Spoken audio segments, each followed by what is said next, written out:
ಈಗೇನು ಆಫೀಸ್ನಲ್ಲಿ ತಲೆ ಹೋಗೋಂಥ ಕೆಲಸ ಏನಿಲ್ವಲ್ಲ? ನನ್ನ ಪೋಸ್ಟೇ ಅಂಥದ್ದಲ್ಲಪ್ಪ. ನಾನು ಇಲ್ಲದೆ ಹೋದರೂ ನಡೆಯುತ್ತೆ. ಅದಕ್ಕೆ ನೀವು ನನ್ನ ಇಗ್ನೋರ್ ಮಾಡ್ತಿದ್ದೀರಾ ಅನ್ಸುತ್ತೆ. ಇಟ್ಸ್ ಓಕೆ ಅಪ್ಪ.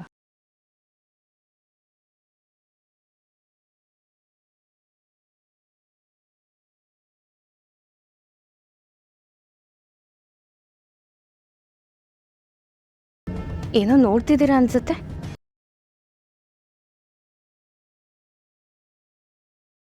ಅದು ಏನು ಸ್ಪೆಷಲ್ ಏನಿಲ್ಲ, ಜಸ್ಟ್ ಆಫೀಸ್ ಅಕೌಂಟ್ಸ್ ಅಷ್ಟೇ. ಅದು ನಾನು ನೋಡಿದ್ರೆ ಏನಾಗುತ್ತೆ? ಹೇಳಿದಲ್ಲ, ಅಕೌಂಟ್ಸ್ ಅದು ನಿನಗೆ ಅಷ್ಟು ಅರ್ಥ ಆಗಲ್ಲ ಅಮ್ಲ. ಅರ್ಥ ಆಗಲಿಲ್ಲ ಅಂದರೆ ಕಲ್ತ್ಕೋತೀನಿ ಮೂರ್ತಿ ಅಂಕಲ್. ನೀನು ಕಲಿಯೋ ಉತ್ಸಾಹನ ನೋಡಿ ನಮಗೂ ತುಂಬ ಖುಷಿ ಆಗ್ತಾ ಇದೆ. ಆದರೆ ಅಕೌಂಟ್ಸ್ ಡಿಪಾರ್ಟ್ಮೆಂಟ್ನಲ್ಲಿ ಮೂರ್ತಿಗೆ ಯಾರ ಅವಶ್ಯಕತೆಯೂ ಇಲ್ಲ ಅನಿಸುತ್ತೆ.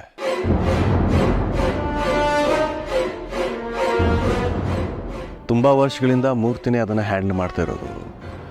ಒಂದು ಸಲ ಕೂಡ ಒಂದು ಪೈಸೆನೂ ಆಚೆ ಈಚೆ ಆಗದಿರೋ ಹಾಗೆ ಹ್ಯಾಂಡಲ್ ಮಾಡ್ತಾ ಇದ್ದಾರೆ.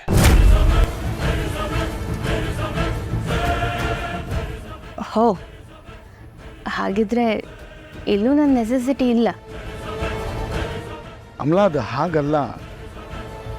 ಧರ್ಮ ಹೇಳಿದಾಗೆ ನಿನಗೀಗ ಮೈಗೆ ಹುಷಾರಿಲ್ವಲ್ಲ, ಯಾಕೆ ಸುಮ್ಮನೆ ಇಂಥ ಸಂದರ್ಭದಲ್ಲಿ ಸ್ಟ್ರೆಸ್ ತಗೊಳ್ಳೋದು ಅಂತಷ್ಟೇ. ನೀನು ಚೆನ್ನಾಗಿ ರೆಸ್ಟ್ ಮಾಡು, ಎಲ್ಲ ಸರಿ ಹೋದ್ಮೇಲೆ ಬರೀವಂತೆ. ಓಹೋ, ನನ್ನನ್ನು ಇದರಿಂದನೂ ದೂರ ಇಡೋ ಪ್ಲ್ಯಾನ್ ಮಾಡ್ತಿದ್ಯಾ ಮೂರ್ತಿ? ಅಮಲ, ನೀನೀಗ ಟ್ಯಾಬ್ಲೆಟ್ಸ್ ತೊಗೊಳ್ಳೋ ಟೈಮ್ ಆಯಿತು. ಬ್ರೇಕ್ಫಾಸ್ಟ್ ಆಯಿತಾ ನಿಂದು? ಇಲ್ಲ ರೀ, ಅವಳು ಇನ್ನೂ ಏನೂ ತಿಂದಿಲ್ಲ. ತಿಂದಿಲ್ಲ? ತಿನ್ನಬೇಕು ಅಲ್ವಾ ಅಮಲ? ಟೈಮ್ ಆಯಿತು ಅಲ್ವಾ?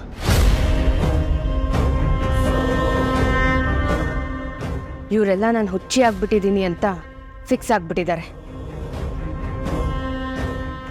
ಅಮಲ, ಏನಾದರೂ ತಿನ್ನು.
ನಾನು ಎಂಥ ದಡ್ಡಿ, ಅವ್ರು ನನಗೆ ಹೆಲ್ಪ್ ಮಾಡ್ತಿದ್ದಾರೆ ಅನ್ನೋ ಸೂಕ್ಷ್ಮನೇ ಅರ್ಥ ಮಾಡ್ಕೊಳ್ಳಿಲ್ವಲ್ಲ. ಈ ಮದುವೆ ವಿಷಯದಲ್ಲಿ ಇಷ್ಟು ದಿನ ಅವ್ರು ಮಾಡಿರೋ ಎಲ್ಲ ಕೆಲಸನೂ ನನಗೆ ಫೇವರ್ ಆಗಿ ಮಾಡಿದ್ದಾರೆ.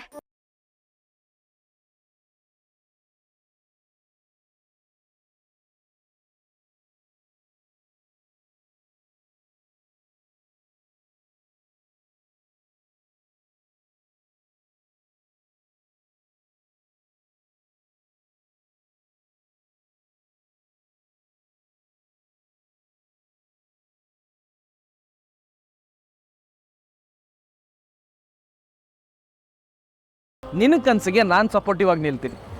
ನಿಮ್ಮ ಕಂಪ್ನಿ ಶುರು ಮಾಡೋದಕ್ಕೆ ನಾನು ಫಂಡ್ ಅರೇಂಜ್ ಮಾಡ್ತೀನಿ. ಅಫ್ಕೋರ್ಸ್ ನಾನು ಖಂಡಿತವಾಗ್ಲೂ ನಿನ್ನ ಜೊತೆಗಿರ್ತೀನಿ. ನಿನ್ನ ಕನಸಿಗೆ ನಾನೇ ಶೂರ್. ಬಹುಶಃ ರವಿ ಇದ್ದಿದ್ರು ಇದೇ ಕೆಲಸ ಮಾಡ್ತಿದ್ದ ಅನ್ಸುತ್ತೆ. ಯಾವಾಗಲೂ ನಾನಿದ್ದೀನಿ ಅಂತ ಹೇಳ್ತಿದ್ದ. ಈಗ ರಾಜ್ ನನ್ನ ಕಷ್ಟಕ್ಕೆ ಜೊತೆ ಆದ್ರು. ನಾನು ಮೊದಲು ರಾಜ್ನ ಮೀಟ್ ಆಗಬೇಕು, ಅವ್ರ ಹತ್ರ ಮಾತಾಡಬೇಕು. ಹೊರಟಾಗಿ ನಡ್ಕೊಂಡಿದ್ದಕ್ಕೆ ಕ್ಷಮೆ ಕೇಳಬೇಕು. ಮೊದಲ ಕೆಲಸ ಮಾಡ್ತೀನಿ.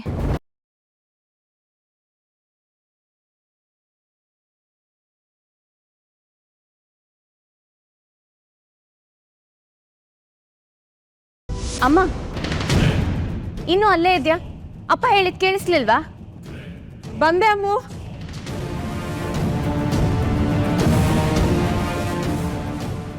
ಹಸುವಾಗ್ತಿದೆ, ಬೇಗ ಬಡಿಸು. ಒಂದು ನಿಮಿಷ.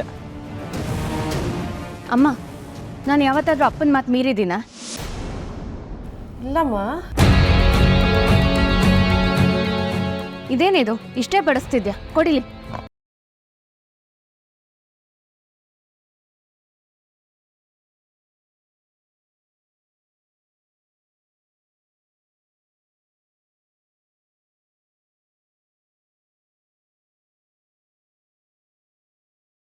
ಅಮ್ಮು, ನಿಧಾನವಾಗ್ತೀನಮ್ಮ.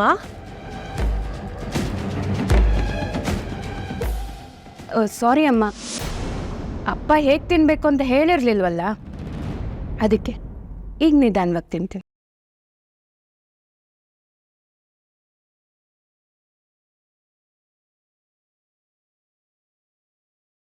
ಯಾಕಮಲ ಹೀಗೆ ಮಾಡ್ತಾ ಇದೀಯಾ?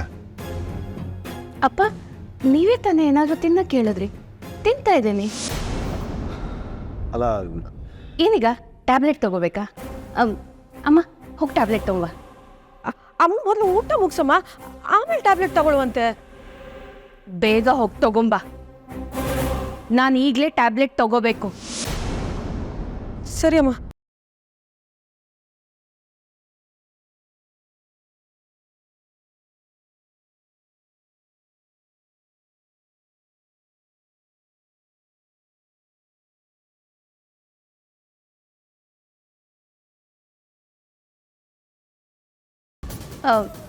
ಇನ್ನೇನು ಮಾಡಲಿ ಅಪ್ಪ?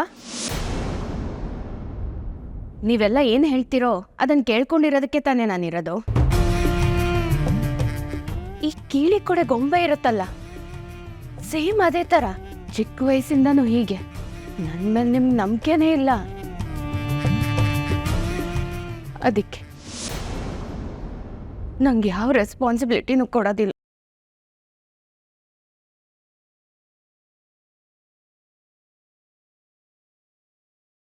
ಒಟ್ನಲ್ಲಿ ಈ ಮನೇಲಿ ನಾನು ಬದುಕಿದ್ರು ಸತ್ತಿರೋ ಥರ ಇರಬೇಕು ಅಲ್ವಾ?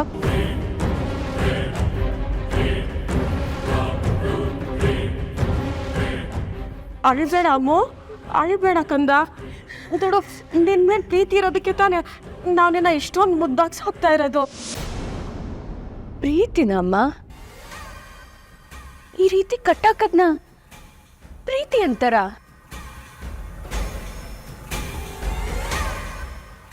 ಆದ್ರೆ ನನಗೆ ಪ್ರೀತಿಯಿಂದ ಉಸಿರಾಡಕ್ಕೂ ಆಗ್ತಿಲ್ಲ. ಒಮ್ಮೊಮ್ಮೆ ಇದೆಲ್ಲ ನಾಶ ಮಾಡಬೇಕು ಅನ್ಸುತ್ತೆ.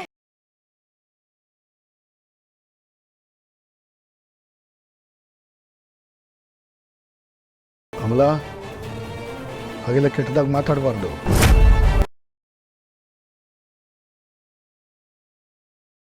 ಓ, ಹೌದಾ ಮೂರ್ತಿ ಅಂಕಲ್? ಇನ್ಮೇಲೆ ಹೀಗೆಲ್ಲ ಮಾತಾಡೋದಿಲ್ಲ, ಸರಿನಾ? ಈಗ ಊಟ ಮಾಡ್ತೀನಿ, ಓಕೆ ಅಲ್ವಾ?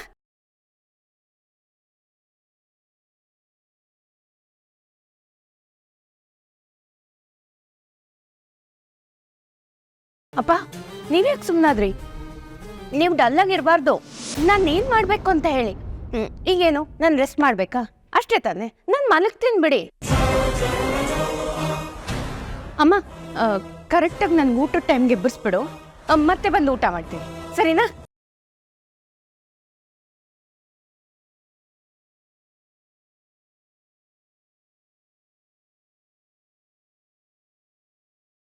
ಈ ನನ್ನ ಮಗನ ನನ್ನ ಕೈಯಿಂದ ಹುಡ್ಕೋಕ್ಕಾಗಲ್ಲ ಕಣಪ್ಪ. ಹಿಂಗೆ ಬಾಳೆ ಬೆಳೆಸಿದ್ರೆ ಆಗಲ್ಲ, ಬುದ್ಧಿ ಬೆಳೆಸ್ಬೇಕು. ಹೇಳ್ಸು ಪೂಜಾನ.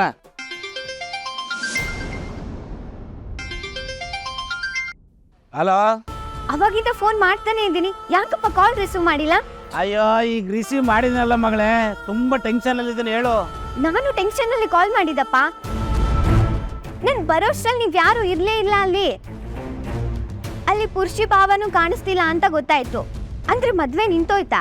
ಛೇ ಬಿಡ್ತು ಅನ್ನು ಮಗಳೇ, ಅದೇನು ಅಂತ ಮಾತಾಡ್ತೀಯ? ನೋಡ, ಇವತ್ತು ಎಷ್ಟೊತ್ತಾದ್ರೂ ಪುರುಷಿನ ಹುಡುಕ್ತೀನಿ, ಕರ್ಕೊಂಡು ಬಂದೇ ಬರ್ತೀನಿ, ಮದುವೆ ಮಾಡೇ ಮಾಡಿಸ್ತೀನಿ. ಅದ್ಯಾವ ನನ್ನ ಮಗ ತಡಿತಾನೆ ನಾನು ನೋಡ್ತೀನಿ. ಆದ್ರೆ ಅವ್ರೇನು ಸಿಕ್ಕಿಲ್ವಲ್ಲ, ಪುರೋಹಿತರು ಬೇರೆ ಮುಹೂರ್ತ ಇಲ್ಲ ಅಂತ ಹೇಳ್ತಿದ್ರು. ಅದೆಲ್ಲ ಆಚಾರ ಕೇಳೋರ್ಗೆ, ನನ್ನಂತವ್ರಿಗಲ್ಲ. ಒಳ್ಳೆ ರೀತಿಯಿಂದ ಮದುವೆ ಮಾಡಿ ಕಳಿಸ್ಬೇಕು ಅಂತ ಅನ್ಕೊಂಡಿದ್ದೆ, ಆದ್ರೆ ಆಗ್ಲಿಲ್ವಲ್ಲ, ಏನ್ ಮಾಡಕ್ಕಾಗ್ತದೆ? ನೋಡೋ, ಈಗ ಪುರುಷಿ ಯಾವಾಗ ಸಿಗ್ತಾನೋ ಅದೇ ಒಳ್ಳೆ ಮುಹೂರ್ತ, 3 ಗಂಟೆ ಹಾಕ್ಸ್ಬಿಡೋದೆ. ಸರಿಯಪ್ಪ, ಬೇಗ ಬನ್ನಿ. ನೋಡೋ, ಈಗ ನಾನು ಪುರುಷಿನ ಹುಡುಕ್ತಾ ಇದ್ದೀನಿ, ಸಿಕ್ಕಿದ ಕೂಡಲೇ ಆದಷ್ಟು ಬೇಗ ಕರ್ಕ ಬಂದ್ಬಿಡ್ತೇನೆ. ಆಯ್ತಪ್ಪ, ಬನ್ನಿ. ಮಗಳೇ, ಇನ್ನೊಂದು ವಿಷಯ ನೀಟಾಗಿ ಕೇಳಿಸ್ಕೊ. ಆ ಒಟ್ಟಾರದಲ್ಲಿದ್ದಾರಲ್ಲ ಕಿತ್ತೋದನ ಮಕ್ಕಳು, ಅವ್ರ ಮೇಲೆ ಒಂದು ಕಣ್ಣಿಟ್ಟಿರು, ಯಾರೂ ಸರಿ ಇಲ್ಲ. ನೋಡು ಮಗಳೇ, ಆ ಒಟ್ಟಾರದಲ್ಲಿ ಎಲ್ಲರೂ ಬಂದು ನನ್ನ ಹೆಂಡತಿ ಮಗಳಿಗೆ ಅದು ಇದು ಹೇಳಿ ತಲೆ ಕೆಡಿಸ್ತಾ ಇರೋ ಹಾಗೆ ನೋಡ್ಕೋಬೇಕು. ಇವ್ರ ಬಗ್ಗೆ ನೀನೇನು ಟೆನ್ಷನ್ ತಗೋಬೇಡಪ್ಪ, ನಾನು ಇವ್ರನ್ನ ಅಬ್ಸರ್ವ್ ಮಾಡ್ತಾ ಇರ್ತೀನಿ. ಹಾಗೇನಾದ್ರೂ ಇದ್ರೆ ನಿಂಗೆ ಕಾಲ್ ಮಾಡ್ತೀನಿ, ಆಯ್ತಾ? ಆಯ್ತು ಮಗಳೇ.